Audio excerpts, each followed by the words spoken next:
warahmatullahi wabarakatuh. Di sini kita kelompok 7 dengan tema materi penyelesaian sengketa bisnis dalam perspektif Islam dengan mata kuliah Hukum Bisnis Syariah dengan dosen pengampu Ibu Nur Hasanah, SPDI ME.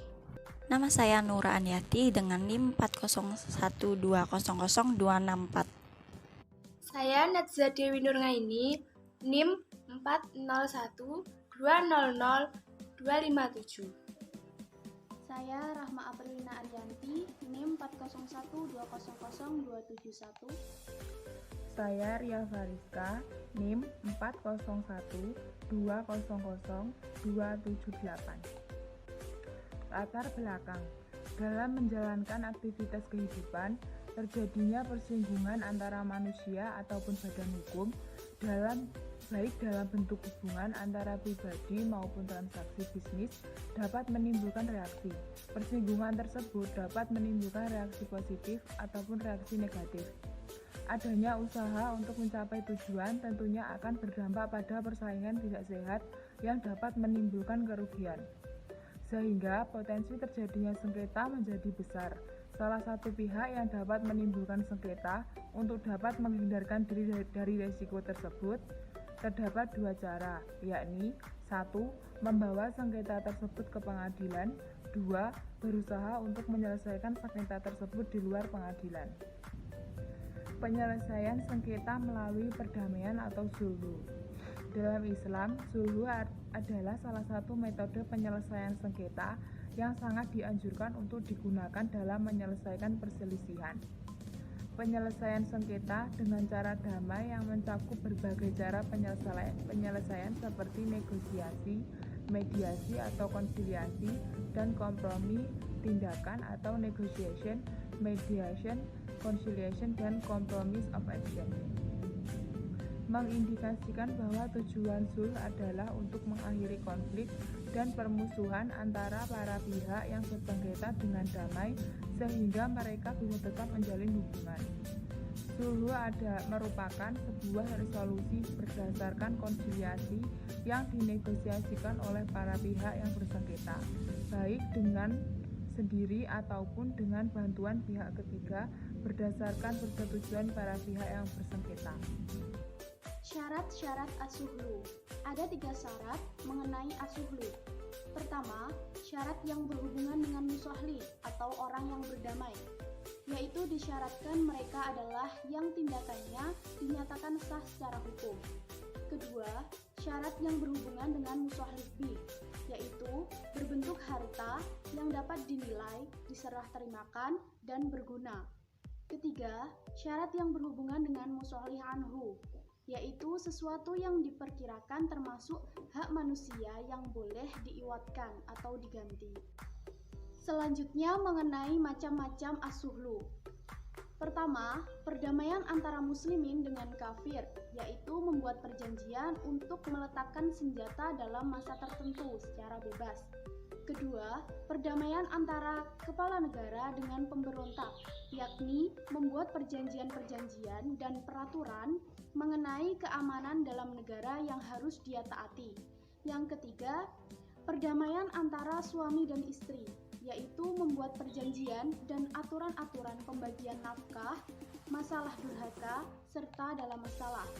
Yang terakhir, yaitu perdamaian dalam muamalah, yaitu pembentuk perdamaian dalam masalah yang ada kaitannya dalam perselisihan yang terjadi dalam masalah muamalat.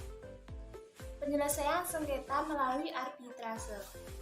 Arbitrase adalah pemutusan suatu persengketaan oleh seseorang atau beberapa orang yang ditunjuk oleh pihak-pihak yang bersengketa di luar hakim atau pengadilan. Dalam prakteknya disebut juga dengan perwasiatan. Dalam perspektif Islam, arbitrase dapat dipadankan dengan istilah tahkim. Tahkim sendiri berasal dari kata hakamah. Secara etimologi, tahkim berarti menjadikan seorang sebagai pencegah suatu sengketa. Secara umum, tahkim memiliki pengertian yang sama dengan arbitrase. Yang dikenal dewasa ini, yakni pengangkatan seorang atau lebih sebagai wasit oleh dua orang yang berselisih atau lebih, guna menyelesaikan perselisihan mereka secara damai. Yang menyelesaikan disebut dengan hakam. Proses yang digunakan dalam arbitrase. Proses penyelesaian sengketa dalam tahkim. Yang pertama, dilakukan secara informal, tidak teknis, murah, dan cepat. Yang kedua, masing-masing pihak berhak untuk menarik diri dari proses arbitrase sebelum putusan diberikan. Yang ketiga, jika para pihak telah menetapkan batas waktu untuk kenyamanan mereka, maka harus dipatuhi. Sedangkan yang keempat, pihak yang bersengketa dapat menunjuk seorang arbiter yang tidak terbelenggu dengan prosedur berbelit-belit. Yang kelima, jika penyelesaian sengketa tidak tercapai, maka arbiter bisa memberikan putusan yang mengikat secara hukum kepada kedua belah pihak. Selanjutnya, penyelesaian sengketa melalui legalitas atau jalur peradilan.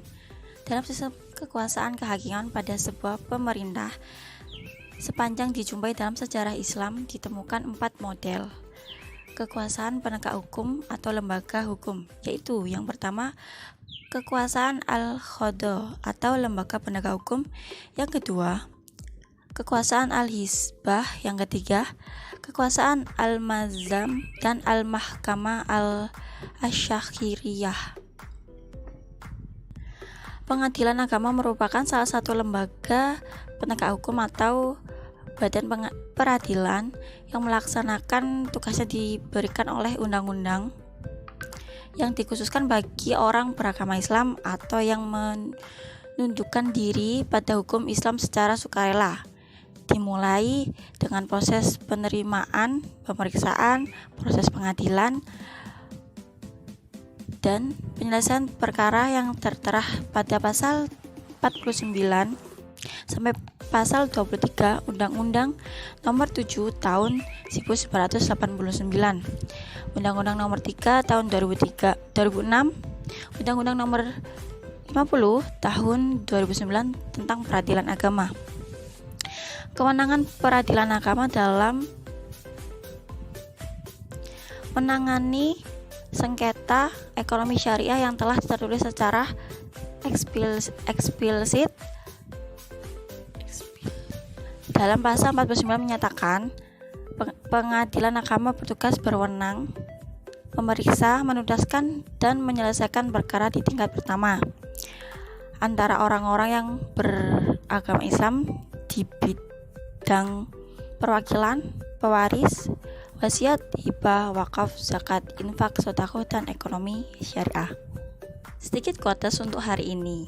Hong Banjang berkata, banyak hal yang penting daripada uang dan kesuksesan dunia ini, yaitu kebahagiaan, kepuasan diri, perubahan dunia, cinta, dan kehidupan tidak seperti matematika. Sekian presentasi dari kelompok kami. Untuk kurang lebihnya mohon maaf. Wassalamualaikum warahmatullahi wabarakatuh.